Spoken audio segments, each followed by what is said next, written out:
Welcome. I'm Doug Casey with the state's Commission for Educational Technology, and thanks for spending a few minutes to learn a little bit more about GoOpenCT, the state's new website for open source content to support teaching and learning.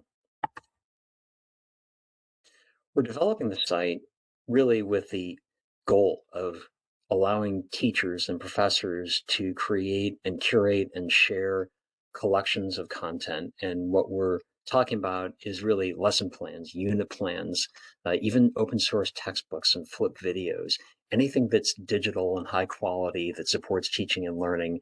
That's what we're looking to house within this new website. We're designing it for schools, for universities, for adult education programs, really the continuum of learning in the state of Connecticut. We will be launching with nearly 7,000 standards aligned lesson plans, unit plans, and other kinds of educational content from providers that you probably use already, Khan Academy and CK12, OpenStax, open source textbooks, and other sources. We're thrilled with the launch, but we want to have your contributions as well. We're looking forward to schools and universities using your membership into this community to share the content that you created already, whether it is K through 12 curriculum across all subjects or one subject that you feel particularly proud of and want to share with the rest of the state. You know, we're all using the same standards, and so we want to leverage that common standard base and that common nomenclature to encourage sharing across districts and universities. The site, GoOpenCT, will be the home for all this content sharing. It'll also be the departure point for statewide curriculum in the form of courses like the Black and Latino Studies course and other courses that are developed over time. And we're also making it flexible so the districts will have their own place to collaborate and work, but we'll also have spaces that professional groups and researchers and professors across institutions can use. So you can collaborate across common interests as well as within your own institution. There's so many reasons why we're doing this. First of all, we want to make sure that there's equitable access to high quality standards aligned learning materials for every student, every teacher across the state.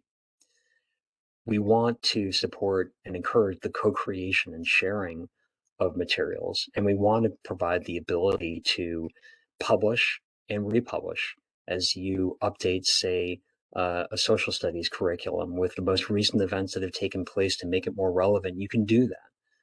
We're also looking for a single location, a single index across all institutions so that you can find relevant and current learning content.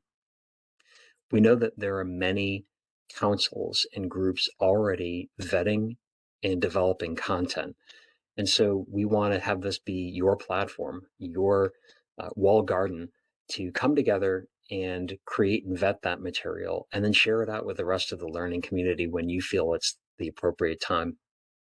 Cost savings is another big reason why we're doing this. We realize that for college students, learning is extremely expensive. Sometimes you see students paying up to $1,000 or more per semester for textbooks. By creating this platform that helps students and professors find open source content, we're hoping to bring down those costs and leading to more course completions and more degree completions. We want the only decision about what courses to take from a student. We want those decisions to be based on their interest in their major and not how much they can afford. We also know that curriculum materials can be quite expensive for school districts, and so we're looking to create a platform that over time, schools can come together and create courses in tandem with each other and in partnership with each other so that they don't necessarily have to go out and buy curriculum. We're looking through this whole process to strengthen and bridge relationships between K through 12 schools and higher education. There are courses that our college community would love to have access to in the K-12 world and vice versa. We believe that creating a platform for that sharing will accomplish that goal of bridging those divides. Finally, we've spent a lot of investment, a lot of money into providing computers and broadband connections for our students and our teachers. And so we want to leverage those resources. If we all have access to a device and internet, think about what we can do to reach every student and support online collaborative content development. A number of opportunities for professional groups, research groups to get together and develop curriculum materials. One is simply to log in and create a new small hub within this space that is yours. If you belong to a professional group and want to have a space where your members can come in and create and share content within your own group first and hopefully out to the rest of the state later on, we encourage that, and that's there for you. For schools, universities, and school districts, you will inherently have a space of your own. If you just log in using your institutional email address, you'll be welcomed in and you'll be placed with your colleagues so that you've got that space from day one to upload, create, and share those curriculum materials. So the opportunities that exist to use this platform. We're busy at work getting ready to launch later this summer. Right now, we're in the design and development phase. We'll be having a beta release, a soft release in July, with training and supports coming during the summer, and a formal public release coming later in the summer.